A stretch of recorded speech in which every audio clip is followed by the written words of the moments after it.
Consider the following, and some of the results you will hardly believe. I love my notepad because people have been saying, Dave, you need to come up with a book. But the problem is I don't guarantee my stuff always tastes good. But this particular recipe here for the veal, I marinated it for about 4 hours. It's just a good chunk of veal, and basically the cookbook notes. I have a little app. I do cookbook now, and basically what I did is I did 1/3 cup of oil. You can use olive oil, vegetable oil, canola oil, whatever oil you want to use. I used 1/3 cup of concentrated lemon juice, 1 tablespoon of garlic powder, 1 teaspoon of rosemary. I got a teaspoon of rosemary on that one. 2 teaspoons of granulated onion. You can use onion powder if you want. Granulated onion is more of a concentrated version of onion powder. Either one's okay. Again, that's done to taste. 1/4 teaspoon of thyme. Now the thing about thyme is very fragrant, so you've got to be very careful with the thyme itself, otherwise it's just going to take on a whole new meaning, okay? A teaspoon of whole peppercorn. Now you can use black pepper. I don't like using already pre-store-bought black pepper because it's processed a lot. I like to use whole peppercorn. Now you can use a chicory peppercorn or you can use the peppercorn blend that happens to be a chicory peppercorn. I put it all into the Vitamix. Vitamix is an amazing product, by the way. I use it all the time. 1/2 cup of water. Put that thing on high-speed blend and go from there. Blend it in the blender, okay? Then you put it in a Ziploc bag, and I always like to double seal my Ziploc bags because you never know about the leaks. And just massage the crap out of that thing, throw it on the counter, beat it up, do whatever, you're not gonna hurt it, okay? But again, marinate it for 4 hours. Well, it's been 4 hours now. So now what we're doing is we're going to get the wonderful grill ready. This is the Traeger Grill. Now some people like to have their charcoal grill, they like to have their gas grill, they like to have the different pellet grills, but I'm telling you, I like my Traeger Grill. It's an amazing product. Yeah, it wasn't cheap at first and I got yelled at for buying a really expensive grill. But I'll tell you, if you're in that situation with your wife saying, why in the heck are you spending $1,500 on a grill? If you want to shut her mouth really, really quick, just throw a piece of food from this grill in her mouth and she'll shut up quick, okay? I've even taken people that tell me, oh, I can't stand smoked food, oh, it's gross. Now, again, you give them a piece of this, they'll fall in love with it and they'll beg you to do it, okay? In fact, I got one of my neighbors over here that every time this thing fires up, he opens his window because he loves the smell of smoke. Right now, I've gone through what we call the burn-in stage, and that's where you basically have to start the grill onto the smoke setting over here.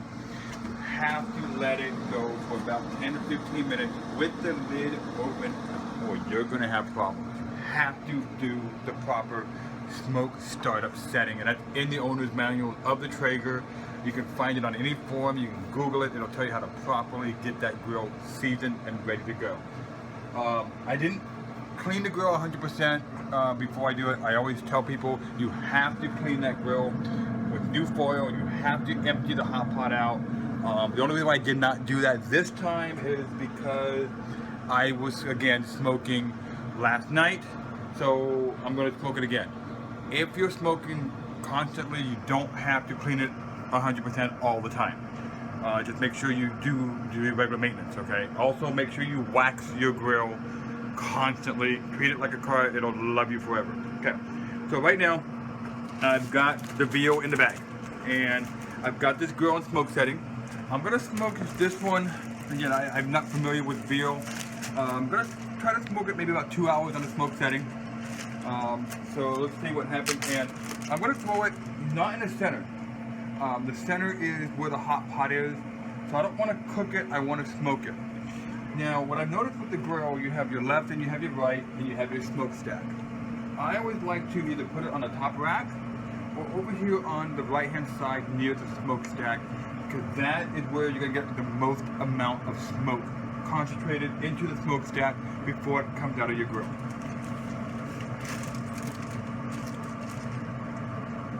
Now, the one thing I forgot to get is I forgot my handy dandy tongs. So I'm just gonna go ahead and wing this with my hand. I'm gonna try to save the brine a little bit if I could. I guess not. It's all on the meat. I'm just gonna take this and throw it onto the grill. And kind of spread it out a little bit. Smells wonderful. Smells magnificent. Now I'm gonna come back before I close the grill and kind of wipe down that with me. Normally I have a full table set up with napkins and stuff, but we'll be right back. Welcome back. Sun's starting to peek through the clouds here, but I gotta clean the grill a little bit, so I'm just gonna wipe it down. What makes it easy for me to wipe that down is, as I mentioned earlier, you've gotta wax that grill. It'll protect it. Amazing. I like to use 100% pure carnauba wax. So now that this thing's pretty much ready to go, close the lid. Simple, very simple. Kind of wipe it down a little bit, no big deal. Leave it on your smoke setting over here, and also open your hopper and make sure that hopper has a lot of pellets. Okay. And pretty much, as you can see, the smoke's starting to come out the smokestack. That's a good amount of smoke. You want it to be smoking, and you pretty much walk away. You know, just let it be.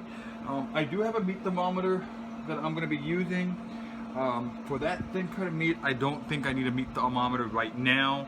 Because I'm just going to go to smoking mode, but when I start finishing it off, I'm going to start doing a meat thermometer. Guessing I'm going to do about 2 hours of smoke. I'm going to check it, see how it looks, see what's going on, and then I'm just going to start slowly cranking the heat up into different levels, and then finish it off with a sear. On the veal, I'm going to go with more of a medium rare kind of temperature. I'm going to probably maybe target about 165 to 170 degrees. See where that takes me at, and kind of go from there. And thanks for watching. You're watching Crazy Dave's Kitchen. Welcome back to Dave's Crazy Kitchen. Alright, right now we're looking at probably, I think, about 2.5 to 3 hours of smoke right now. We're continuing the series on that veal that we were doing for my friend. Right now it's about 163 degrees. That's perfect for smoking. Smoking, you generally want to nibble between 150 to about 180 on the smoke setting. We're going to go ahead and open this thing up. It's smoking really, really good and nice and steady. We're going to see what happens here. Great smoke aroma. You know, we've got a little bit of an ash from here. No big deal. That'll cook off. But we're just going to flip this thing over. Take a look at it. Looks still pretty good.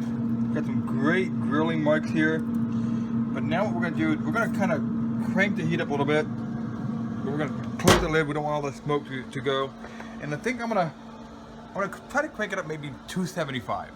We're going to hold it there for a little bit, because right now it's about 159 degrees. So we're just going to turn the knobs over here, and you want to do one at a time to just kind of make it click and click and click. We're going to do about 275. But I noticed with the meat, I really can't do much with the meat thermometer. Maybe here, to the thickest part, a little bit of a bone, no big deal. But for the most part, it's pretty thin. So I think 275, maybe an hour might be good, perfect on that. So we're just gonna come back in about an hour and see what this baby's doing. All right, we'll see you soon. Thanks for watching Dave's Crazy Kitchen.